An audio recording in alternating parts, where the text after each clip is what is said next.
About 40 kilometres from the Russian-Chinese border, deep in Russia's far east, Gazprom runs a gas processing plant. Methane separation, ethane extraction, propane, all that dull stuff that few of us in the West previously paid any attention to.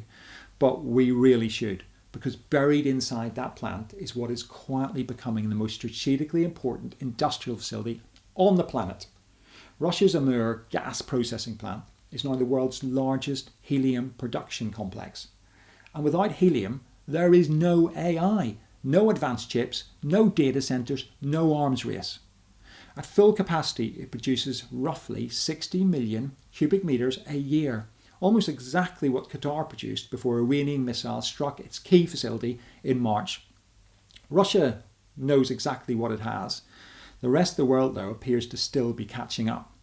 A German politician called Sepp Müller, who leads a Bundestag task force on the Iran war, put it plainly in the Telegraph.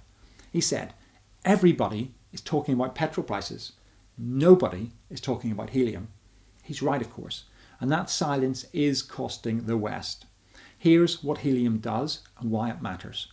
You cannot make an advanced AI chip or any semiconductor below 10 nanometers without ultra-high purity helium to cool wafers and stabilize the plasma used for etching. ASML's extreme ultraviolet machines, the ones that print the world's most advanced chips, rely on helium to control the heat and protect delicate components. Without it, those machines simply don't run. Chip production stops and there's no substitutes. Helium cannot be copied. It boils at minus 269 degrees Celsius and is almost impossible to store at scale. The Iranian war removed 40% of the world's helium supply almost overnight. Qatar's facility declared a force majeure on the 2nd of March. Not a single shipment has moved through the Strait of Hormuz since.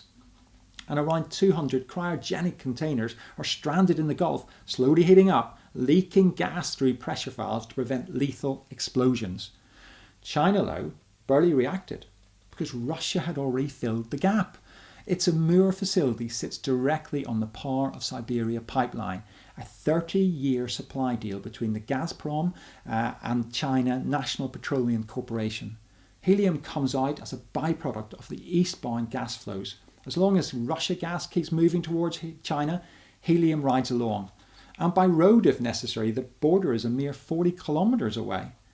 Russia then introduced export controls, restricting helium shipments outside the Eurasian Economic Union. Combined with a broader energy shock, Russia's windfall revenues are running at around $150 million a day. The strategic picture is stark. Russia is keeping China's chip fabs supplied while starving Western-aligned manufacturers of the gas they need. Taiwan and South Korea, where Nvidia finishes its most advanced chips and Samsung makes its high bandwidth AI memory for Google, both relied on Qatar for around 2/3 of their helium supply. That is now gone. Some Samsung and SK Hynix scrambled quickly, signing long-term contracts with US suppliers at higher prices. But both are also, according to TrendForce, quietly exploring deals with Russian suppliers. So choosing between supply security and geopolitical alignment is not a comfortable place for a US ally to be at the minute. Now, America is the world's biggest helium producer, but it subcontracts most of its chip manufacturing to Asia.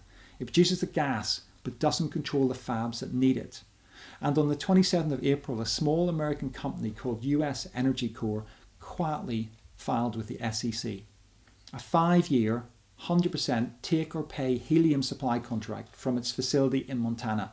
Fixed pricing, commercial operations targeted for early 2027. Big news, but it was covered by almost no one. But it does tell you exactly where the smart money is heading. The race to lock up American helium has started. Most people just haven't noticed it yet. The deeper question for all of us, though, I think, is political. Do governments direct scarce helium to military rearmament, MRI machines in healthcare, and the chips that keep economies running? Or do tech giants with the deepest pockets outbid everyone else to keep the AI boom going while everything else queues up behind it? That's really not a market question, it's a power question. And right now, nobody in government appears to be answering it. I'm Gavin Megaw. If you find this of interest, please subscribe and share, and I'll be back soon with more stories behind power and reputation. See you next time.